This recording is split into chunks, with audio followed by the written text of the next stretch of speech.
नमस्कार, आप देख रहे हैं राष्ट्र हिट टीवी। आपके साथ मैं हूं अंकिता। बांग्लादेश में एक बार फिर से इतिहास ने खुद को दोहराया।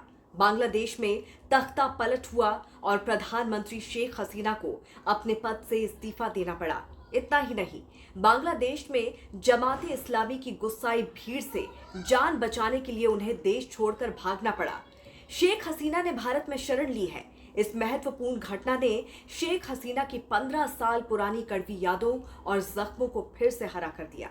साल 2009 में भी शेख हसीना विद्रोह की गवाह बनी थी। फरवरी 2009 में बांग्लादेश राइफल्स यानी कि बीडीआर ने विद्रोह कर दिया था। इस विद्रोह के दौरान भारी संख्या में सेना के अधिकारी और शेख हसीना के परिवार वालों की हत्या कर दी गई थी। इस नरसंहार को बांग्लादेश के इतिहास की सबसे जघन्य हत्याकांड माना जाता है। हसीना उस समय बांग्लादेश की प्रधानमंत्री थी। 2 महीने पहले ही उन्होंने बांग्लादेश की कमान संभाली थी। उनके हाथ में रक्षा मंत्रालय भी था। तभी बांग्लादेश राइफल्स के विद्रोह ने बांग्लादेश में कोहराम मचा दिया। बीटीआर ने चुन चुन कर शेख हसीना के समर्थकों का नरसंहार किया था। ऐसे में शेख हसीना ने भारत से मदद मांगी। भारत के विदेश मंत्री प्रणब मुखर्जी ने उन्हें मदद का भरोसा दिया। कुछ ही घंटों में भारत ने अमेरिका, ब्रिटेन, जापान, चीन समेत कई देशों से शेख हसीना की मुश्किल हालातों को लेकर माहौल तैयार किया।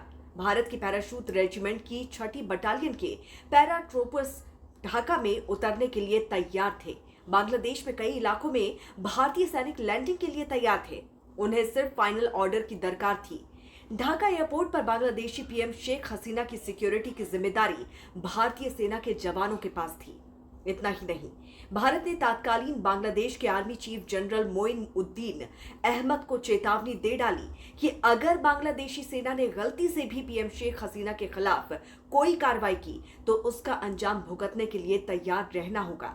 इसके बाद बांग्लादेशी सेना और वहां का विद्रोही संगठन ठंडा पड़ गया। भारत की धमकी से उनके होश उड़ गए। पीएम शेख हसीना को फिर छूने की उनकी हिम्मत नहीं पड़ी। लेकिन इस बार हालात बहुत ज्यादा बिगड़ गए हैं।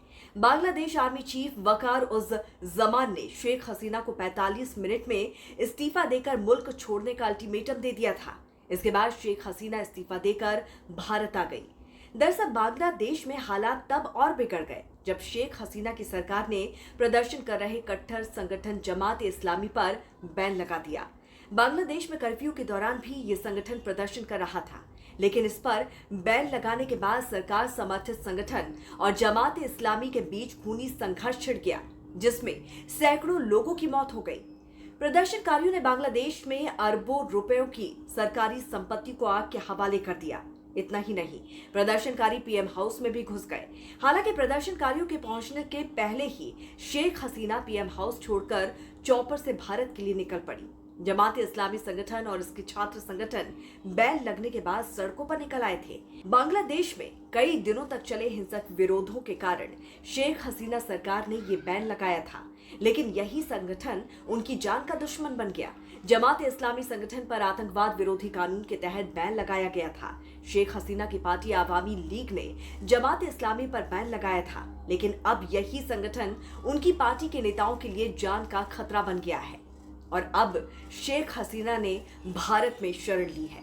तो इस पर आपकी क्या राय है, जरूर हमें बताइए कमेंट करके। जुड़े रहिए राष्ट्र हिट टीवी के साथ। नमस्कार।